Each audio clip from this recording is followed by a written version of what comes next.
Oke. Gila, demonstran diperintah-perintah gue. Gimana? Yang jelas ada penugasan khusus terkait ketenagakerjaan. Nah, berarti lu udah tahu lah tuh clue-nya kan. Nah, hari ini kan kemungkinan besar banyak kan yang dipanggil wamen ya. Berarti wamen tenaga kerja gitu. Boleh aja ke sana? Iya. Oke. Ya, tadi saya dikontak tadi sama Bung Teddy agak mendadak. Jadi akhirnya batiknya batik lama ini.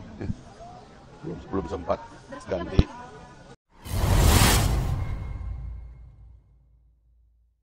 Yap, pada akhirnya apa yang menjadi dugaan kita bersama terbukti.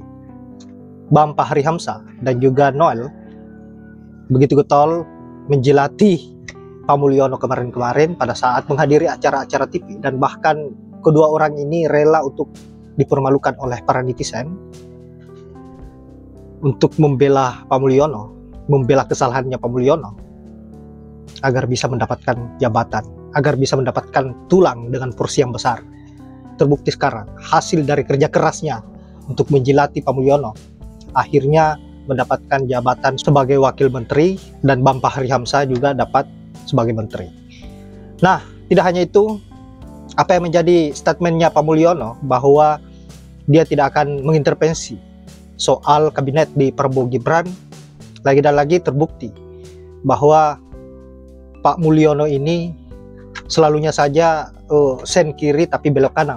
Dan Pak Mulyono mengusulkan Pak Hendra untuk menggantikan Pak Budi Gunawan menjadi ketua BIN. Dan saya kira hal ini membuat netizen lagi dan lagi menguliti Pak Mulyono habis-habisan yang tidak pernah konsisten dengan apa yang keluar dari congor busuknya.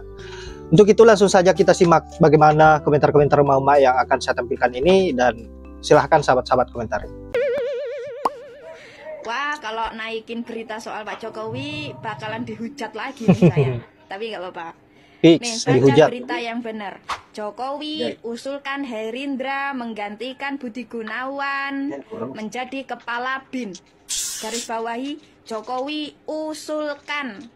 Usulkan ini maknanya memberikan nama sebelum ditanya.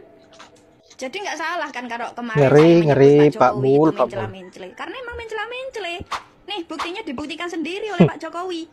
Ngakunya tidak intervensi, sekarang malah mengusulkan nama Herindra menjadi kepala BIN langsung ke ketua DPR. Kalau Jokowi mengusulkan nama ke ketua DPR langsung, itu artinya Jokowi intervensi. Fakta ini bertolak belakang dengan pengakuan Pak Jokowi yang ngakunya tidak intervensi, padahal terbukti intervensi. Bagi saya, ini adalah masalah besar karena Jokowi adalah kepala negara yang nggak sepatutnya untuk bohong.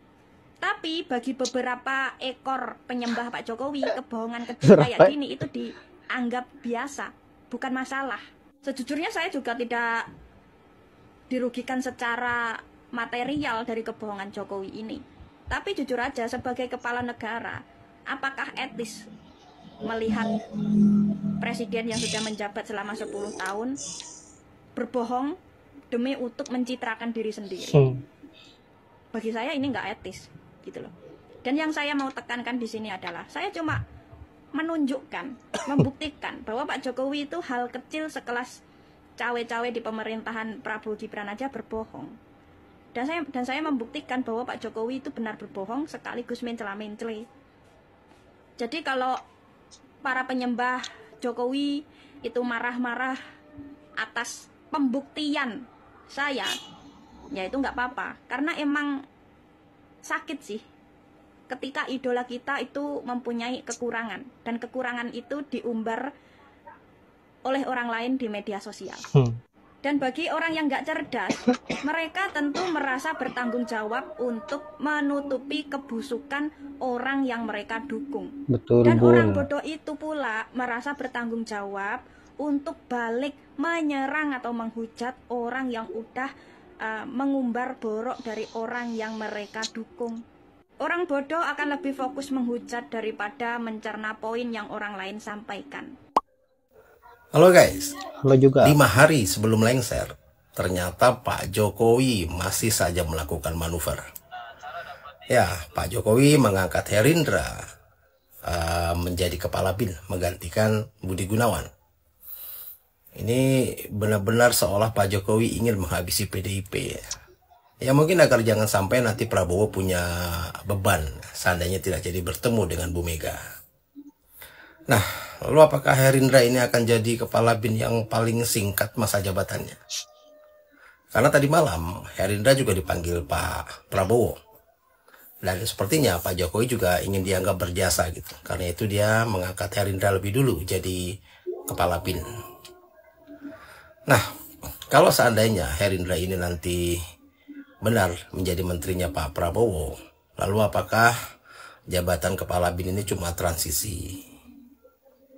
Kalau kita perhatikan ya mungkin pertemuan di Solo kemarin ini, di sana Pak Prabowo dipush oleh Pak Jokowi untuk mengumumkan calon-calon menteri sebelum tanggal 20 Oktober untuk memastikan titipan-titipan Pak Jokowi masuk ke dalam kabinet Prabowo. Karena Pak Jokowi khawatir tentunya kalau diumumkan setelah pelantikan, ya bisa-bisa Pak Prabowo nggak nurut gitu ya. Ya, sepertinya sejak keputusan MK nomor 90 yang mereka lakukan ya hanya sharing kekuasaan. Salam. Gua tahu banget sih sebenarnya kalau misalkan pemilih Mulyono itu melihat memilih pemimpin itu tidak berdasarkan dengan track atau berdasarkan jejak gitu kan, tapi berdasarkan kesukaan atau popularitasnya gitu loh. Jadi mereka tidak menghiraukan bagaimana kinerjanya, bagaimana kelakuan masa lalunya gitu loh. Ya kayak misalkan yang sekarang terjadi gitu. Jadi yang penting mereka tuh suka aja udah selesai. Mereka nggak lihat rekam jejaknya atau apa yang sudah dilakukan gitu kan. Dan kalau misalkan dia benci sama seseorang ya udah dia akan memilih lawannya gitu. Konyol menurut gue sih, buat negara sebesar Indonesia dipilih dengan rasa kesukaan atau populer aja.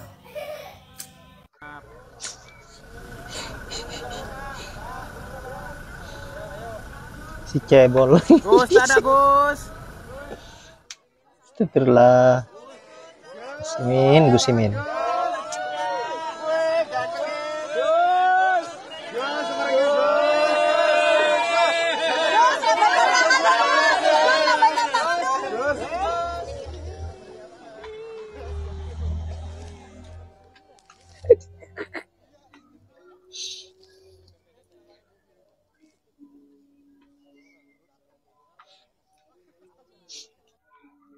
Yap, pada akhirnya semua penjilat mendapatkan bagian yang begitu nikmat, porsi yang begitu besar.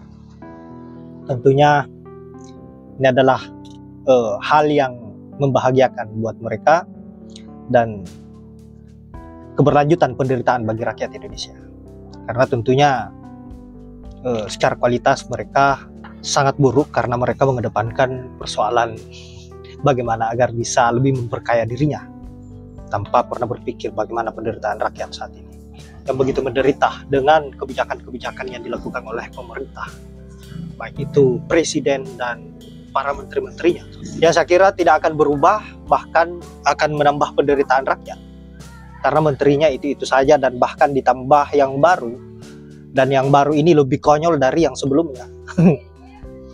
Dan saya cuma mau bilang bahwa kalian yang menyaksikan ini sebagai rakyat bersiap-siaplah menghadapi para petinggi-petinggi negara yang konyol ini, dan semoga kalian bisa bersabar menghadapi cobaan-cobaan atau ujian yang diberikan oleh Tuhan melalui menteri-menteri yang konyol titipan Mulyono. Baiklah sahabat-sahabat, saya kira hanya itu. Terima kasih sudah menyempatkan diri untuk menonton dan semoga ada manfaat dari video yang saya akhiri dengan ucapan wallahul muwaffiq ila aqwamit thoriq. Assalamualaikum warahmatullahi wabarakatuh.